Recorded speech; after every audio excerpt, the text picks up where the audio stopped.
Okay, today we're going to be talking about spending less. And the question might be, well, what do you mean by less? How much less? Less than what, right? It's kind of like when you go I just always am amazed at advertisers. Oh, this is on, you save money by spending money. Have you ever noticed that? Yeah, it's less than it was, but it's still, I'm still spending money to get something. I'm not saving money by spending it. Well, you might be asking, what do you mean by spending less? And I'm not going to actually define that today, because I don't think that's what this really is about. It's really about understanding priorities, okay?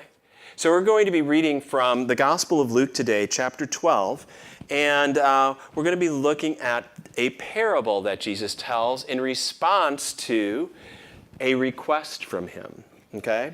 Someone in the crowd said to him, "Teacher, tell my brother." Don't you love those kind of tell my brother.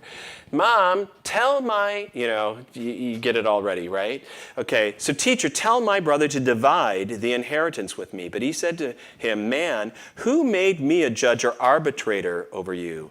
And he said to them, "Take care and be on your guard against all covetousness, for one's life does not consist in the abundance of his possessions." And he told them a parable, saying, "The land of a rich man produced plentifully. And he thought to himself, 'What shall I do? For I have nowhere to store my crops.' And he said, 'I will do this. I will tear down my barns and build larger ones. And there I will store all my grain and all my goods. And I will say to my soul, Soul, you have ample goods laid up for many years. Relax, eat, drink, be merry.' But God said to him, 'Fool, this night your soul is required of you, and the things you have prepared, whose will they be? So the one who lays up treasures for himself and is not rich toward God.'" Now you might be asking right now, wait a minute, you said it's about spending less today, but what has this parable to do with spending at all? There's no spending other than maybe building bigger barns, tearing down the ones and spending some money to get bigger ones. And you're right, it's more about storing up the surplus that this man had. But I have a feeling that the same attitude he had in how he handled his surplus is the way that we handle spending more in our lives often, okay? And it really comes up to these two different proverbs or wise sayings that Jesus has, one right before and one right after the parable. It's kind of like a proverb sandwich, okay? The parable's in the middle. And Jesus says at the beginning this wise saying, "Take care and be on your guard against all covetousness, for one's life does not consist in the abundance of his possessions." That's a wisdom saying. And then afterwards he says, "So is the one who lays up treasures for himself and is not rich toward God." And in between those is this parable that he tells us. And it's really divided into 5 different stanzas. Very simple, very straightforward. But I just want to go through it. Goods given. So all of a sudden he gets a bumper crop. And then the problem. What am I going to do with all of this stuff? Okay? And then the third is, hey, this is what I'm going to do. Build bigger barns. The problem is solved. Fourth, anticipated outcome. And then I will enjoy it for years. But then the conclusion, the goods are left behind.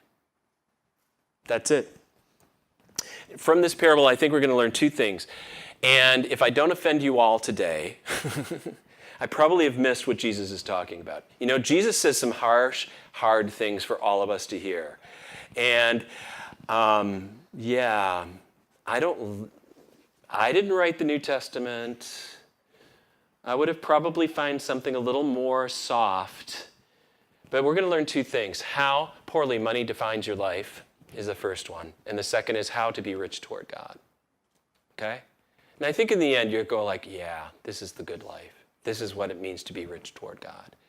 So we're going to get there, but there's some harsh things that Jesus says at the beginning, okay? How money poorly defines your life. Your life does not consist in the abundance of your possessions. Did you see? That's what Jesus says at the beginning. He says right away, your money is not your life. You know how, was it Jack Benny who said when he was being robbed, your money or your life? And he goes, and the guy goes, come on, your money or your life? And he goes, wait a minute, I'm thinking about this. That's the joke. Was it Jack Benny? Yes, I know. And some of you are saying, who in the world is that? Right? Have you ever heard of Jack Benny? You should watch a couple of his movies. He was a comedian and a movie star-ish, but he was kind of a fall guy kind of guy. You know, he said some stupid things. But money defines your life poorly. I don't know if we get that. Okay? Did you know this year, it'll be the first year, in the United States, we are going to exceed $1 trillion in spending for the holiday season. $1 trillion. Now that's getting to real money, isn't it? Trillion with a T. And what surveys have been done again this year, what they're finding is that 50% of the people feel pressure to overspend in the holidays and go in debt. And you know who specifically feels the pressure? Can you guess? Parents and the middle class. Not the upper class, but the middle class feels the most pressure this year to overspend, to go into debt, to get more stuff for their children, because in the United States, money equals love. Okay? And kids will tell you that, more or less. Well, you know, this is how much I am worth to you by how much you spend on me. Wow, right? Now, I don't know how this happened, but we've gotten there. And whether it's Madison Avenue or corporations or whomever who wants you to spend more, we've gotten there. In fact, now there's a new trend. I just read about this. Groupon has proclaimed December 11th Self-Giving Day. Do you know that? This is right off of the Groupon page on the website. Self-Giving Day. Use this deal page as a risk-free way to experience the rush of self-giving. What you'll get. The holidays are a time of giving, yet no holiday exists to celebrate the person who matters most. You. This is right up. I'm serious. The link is in the Bible notes. You can look it up yourself. That's why Groupon is proclaiming December 11th as Self-Giving Day, a 24-hour period for shoppers to buy something for themselves. Since the concept of self-giving is foreign to some, we put together this user-friendly page so anyone can hone their self-giving skills risk-free. Really? You know, I think self-giving is an oxymoron. I give gifts to others. I receive gifts from others. I just buy stuff for myself. I don't need a day. I do it all the time. Who says we need practice at this? You know. Oh, I'm giving it. Wow, right? Well, it's right up there with this parable. It's right up with what's going on in this story, because what's really going on in this story is using the surplus for myself. That's what's going on in this story. It's basically self-giving. The first person to do this was the rich fool in this parable, and Jesus talks about it. Okay? So, and Jesus in this parable will show us, and through this whole story, I think we find 4 different points. Now I'm going to label them not 1, 2, 3, 4, but A, B, C, and D. What money, what surplus, what stuff can do. It doesn't have to, but it does often. The first thing is A, it divides. Do you realize the story starts out because tell my brother to divide, that's a very specific word we'll get to later in the Greek, divide the inheritance with me. Right away, Jesus says, I'm not going to do that. Who made me Judge Judy over your life?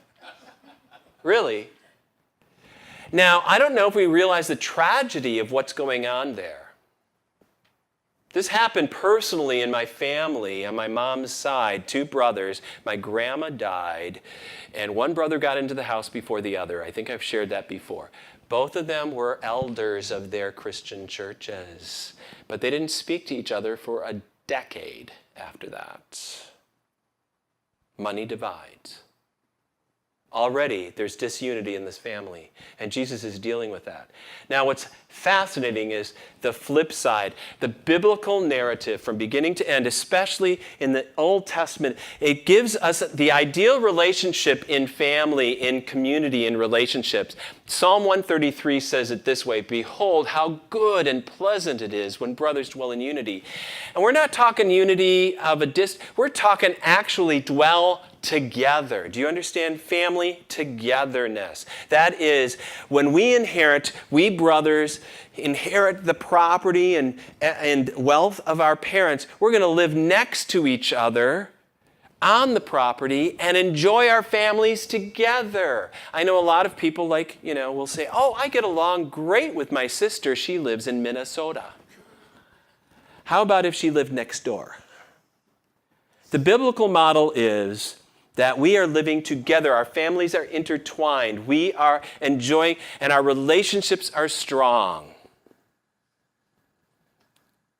But money, or in this case, has already divided the family, and the two brothers are not getting along at all. And it so happens so often when stuff gets in the way of relationships, doesn't it? You've probably seen it many times. Now, you might say at the same time, wait a minute, but Jesus, isn't he concerned that one brother is not willing to divide, therefore he's probably unjustly, doesn't Jesus care about justice and fairness? I don't think he's saying, no, I don't care about any of these things. I like what Donald George Miller says. He says, Jesus was not showing indifference to the claims of legal justice, but was insisting there is a greater gain than getting an inheritance and a greater loss than losing it. Yeah, you might get the stuff, but you'll lose your brother? I'm not a part of that. And so Jesus tells the parable, and he'll bring up now 3 more points, I think, from the parable of what surplus. And that's what we're talking about in this parable. It was a bumper crop. It was beyond what he needed, way beyond. It was just stuff. It was extra. What am I going to do with all of that? Well, I know what I'm going to do, right? He builds barns, bigger ones, to store stuff for me. Self-giving. Okay? Second thing, B, it insulates. It insulates. Because immediately in this parable, this is how Jesus says, the land of a rich man produced plentifully, okay, bumper crop. Notice he didn't do anything for it. It just happened. It was given to him. This isn't about, I worked hard for it and this is what I deserve. This is, I have a surplus. And he thought to himself, what shall I do, for I have nowhere to store my crops? Oh, what a problem, right? We'll get to that in just a moment. But it insulates him. Do you realize he's not thinking about anyone else? He's insulated from the needs of other people. He's not cognizant. And I have seen how wealth can insulate you from the needs of other people. You don't even recognize them anymore because you're not experiencing them yourself. I don't know if you realize this. The people in our society, the socioeconomic portion of our society that gives the highest percentage of their income to charity is the lower income brackets. The higher you go in your income brackets, the smaller the percentage becomes. It might look like a lot, but it's a lot less of the total. Do you understand that? Why? Partly because, I just don't see the needs anymore. The lower income understands the needs because they've experienced them themselves. They can't insulate themselves from it. But people who are wealthier and wealthier, all of a sudden, I recall last year, do you remember last year, Irma? Right? When it came through this area. And there are a lot of people who come down just for season, and they came down afterwards to inspect their property and everything. And people, what I noticed, I've heard a number of times from individuals is, wow, did this area quickly recover from Irma? And I'm saying, where did you travel? Well, they didn't go into those communities. They didn't see the thousands of homes with blue tarps on them because they don't live there. They didn't experience the devastation of Irma with the families who lost income for a few weeks because everything was closed. It insulates. It's easy not to think about the needs of others when I don't feel it myself. I got more than enough. But I think even more to the point, C, it isolates. Now, this is the part of the parable we may not even recognize the first time we read through it because we live in such a consumer mentality, but an individualistic society, that we think it's normal for this man to speak to himself. For anyone in Jesus' audience who heard this parable for the first time, their jaws would be dropping to the ground at this moment, going like, who is he? How does he think this way? Notice in the parable, he says, my crops, my soul, my barn, I will say to myself, and he doesn't speak to anyone. He doesn't speak to the town elders. Any huge decision in a Palestinian or small town in Israel at the time of Jesus, and you had a problem or a situation, you would go to the town gate and you would talk to the elders and say, hey, I've got this situation, what should I do? He doesn't do that. He doesn't talk to a relative. He doesn't talk to a friend. He has no one but himself. He is isolated from everyone else.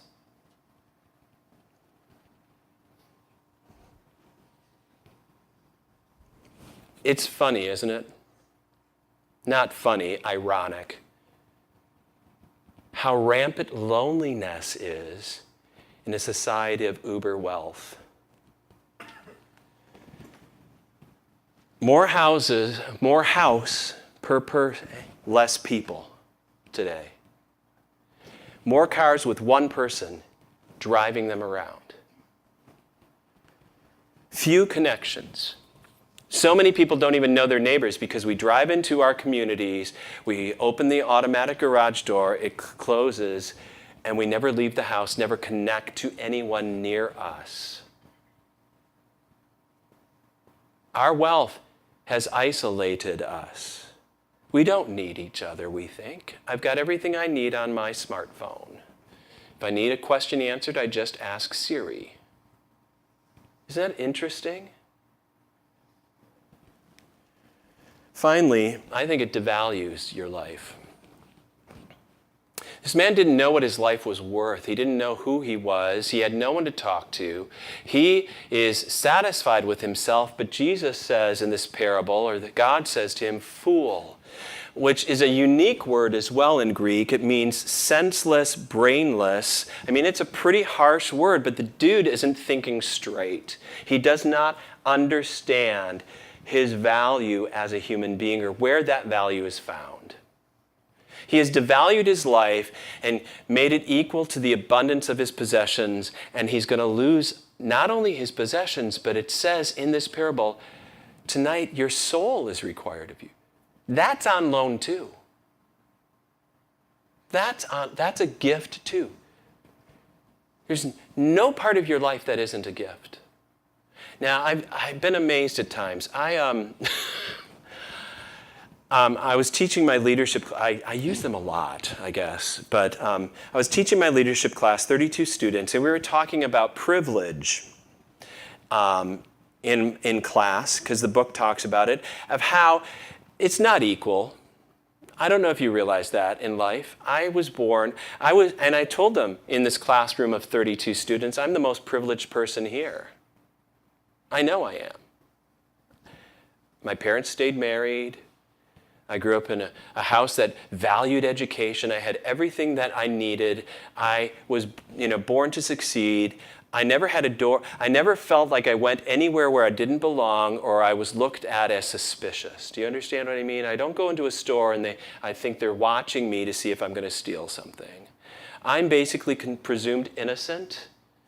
I am presumed, smart. I'm presumed honest from the get-go. And boy, it's like, well, but I've worked, I cannot imagine, the number, well, I've worked hard for everything I've got. And I said, so did you ask for the 2 eyes that you've got in your, Did you ask for your legs? Did you ask which family you were going to be born into? When you would be born? In what country? Did you ask for your intelligence? Did you do anything for any of those things? Do you understand? It's all a gift. And God freely wants to give it to you. Freely wants to give it to you. He's not begrudging any of those gifts. Not at all. I think we devalue ourselves when we think that we, quote, are entitled to. Because then we're equating ourselves to, you are so precious, you are so beyond value that I cannot put a dollar sign on it. I can't commodify you. Okay? I cannot. Okay?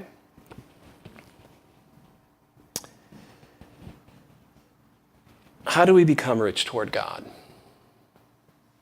I think Jesus kind of shares that in this parable too. Comes back to the way that he responds and the words that he uses. There's this very specific Greek word that is used about dividing the property, meristes. What's fascinating about this word is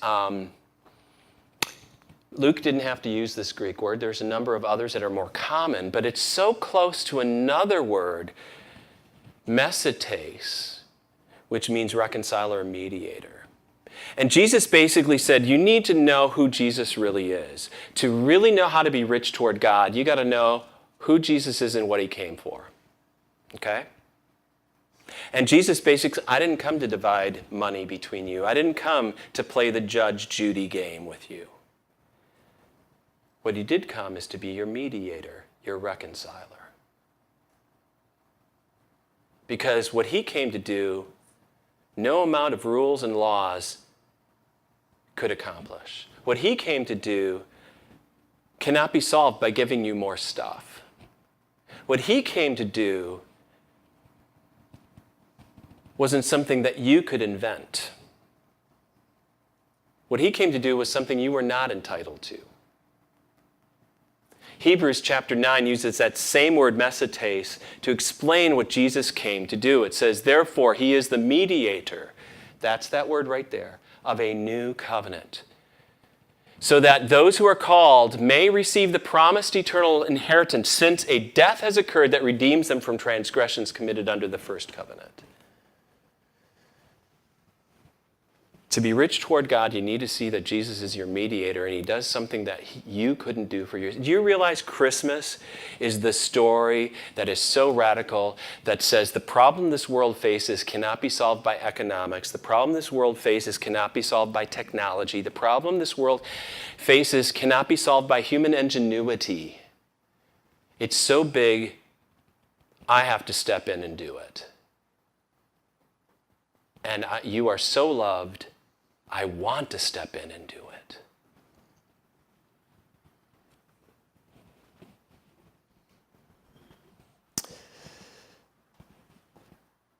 Colossians explains what that solution looks like. And you who once were alienated and hostile in mind, doing evil deeds, he is now reconciled in his body of the flesh by his death in order to present you holy and blameless and above reproach in him. That's the real problem, and that's the real solution. It isn't that I don't have enough.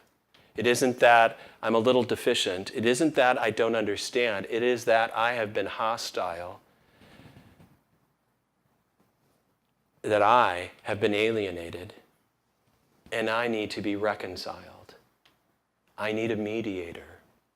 And the way God accomplishes it isn't through enacting some kingly edict and saying, thus shall it be. Jesus steps into human history with all the vulnerabilities and faults and difficulties this world has had. And he pours himself out and takes on our hostility and our sinfulness and our death upon the cross and puts it to death there to give us his righteousness, his life, his love, his mercy, his grace. He's a mediator of a new covenant. That's what he came to do. So first, or A, understand who Jesus is and why he came. Recognize him for whom he is. And then B, seek that which will last, which he talks about in this parable.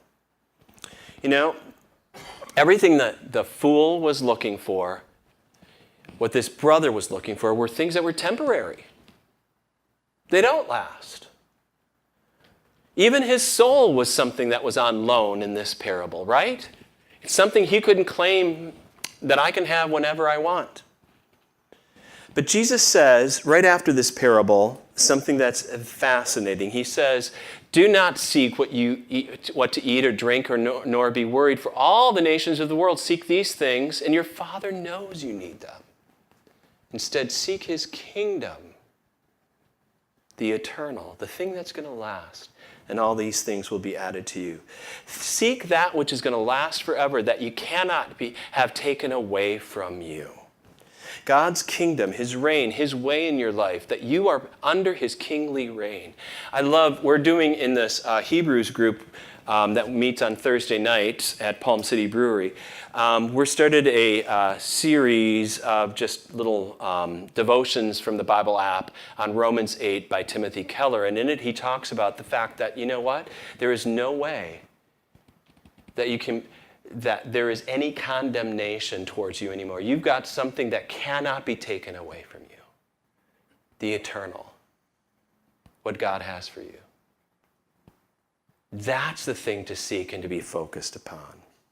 Because the greatest gift that God wants to give you this Christmas is not going to be an Alexa or even a Maserati, or even if he could give you Fort Knox, that would not take care of what he wants to give you is what he gives himself in Bethlehem. He gives you a relationship with himself. And once you have him, everything else comes along.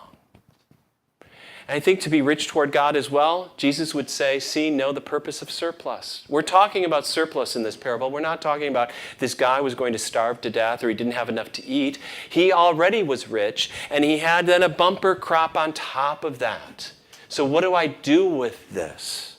What do I do with this extra? You know what's amazing? He thought it was such a problem. What am I supposed to do? I don't know what I can do with this. He had a solution all around him in his community. Do you realize what surplus is good for? Other people. Relationships.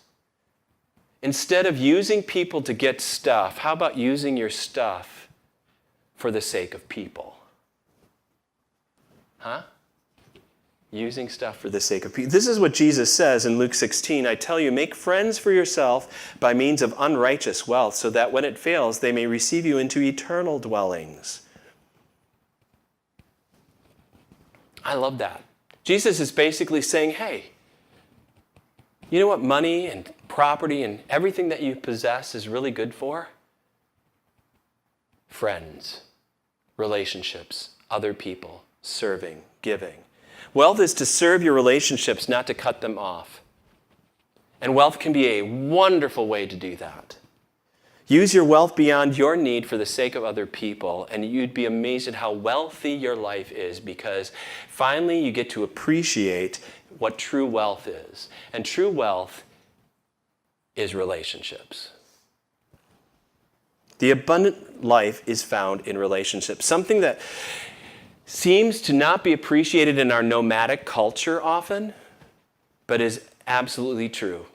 Okay? Your wealth is in the abundance of your relationships. And I'll tell you, if you've got good friends, you've got good relationships, everything else is wonderful. But if you've got a lot of stuff, but you have fractured, who cares? Your life is kind of miserable. That's why at Thrive, we've always said relationships matter, that you belong, and that we're going to give you things here that you can't find anywhere else, and that is our friendships. Because that's more important. The best gift I can give you is, you get all the flaws, but is me. You know, presence, not presents with a T, but with a C at the end. My presence with you. That's what your kids want. That's what your spouse wants. That's what your friends really want. That's what you need as well. And this is what God gives. That's why it's amazing when we talk about the doctrine of the Trinity. I don't know if you've ever heard that term before, but it's the fact that God is is a community of three persons in perfect harmony and love with each other, glorifying, giving of themselves to Father, Son, and Spirit in ways that go beyond our understanding. And God has chosen to open that community up to include and welcome us in. He wants a relationship with you as the Father wants a relationship with you as he has with his Son, Jesus Christ. And Jesus wants a relationship with you as he has with the Spirit. And he is willing to have us in, with, and a part of his fellowship forever. That's why he created you. You were made for that relationship. And that's where the abundance of life really is. And Jesus didn't just talk about these words, telling this one brother what to do and when to do it and how. He lived these words out. He really lived these words out. Look at the abundance of his relationships and what he was willing to do for every one of them, even those who would run away from him and betray him. Do you realize Jesus was so poor that he didn't have money to pay the temple tax, and so he turns to Peter and says, "Go fishing. You'll find a coin in the mouth. We can pay it for both of us." That's what he had to do. Do you realize he didn't have a place to, he didn't have a house, he didn't have property, he owned nothing except the robe that he wore. And that was taken away from him and gambled away at the cross. He even has to be buried in a borrowed tomb. It's not his. Why? Why would the one through whom the entire universe is created and all the wealth would give up all of it to live that way? And it's for you. Because the greatest gift is a relationship with you, with me. That's what Jesus is about. Okay? So why spend less? Because the greatest gifts are not about money. Money can be used greatly for others. And we're going to talk about giving more next week, and giving in ways that go beyond just monetary giving. It's really about giving yourself, because that's what people really need. And that's what Jesus wants too, for you to give yourself to him, to live in that relationship. That's what we're talking about in the Advent conspiracy. Would you please pray with me? Lord God, we have so often commodified our lives and turned ourselves into merchandise and devalued ourselves, Lord. We've been caught up and allowed money and possessions to divide us, to insulate us, to isolate us. Forgive us, Lord. Show us the abundance of our life is not consist in the abundance of our possessions, but it's in our relationship with you, that you have loved us so much that you gave everything, your whole self to us. It's in our relationship with you and our relationships that you generate with others. Help us, Lord, this Christmas to see a great use of our abundance and our surplus for the sake of others. All this we pray this day in your name, dear Jesus. Amen.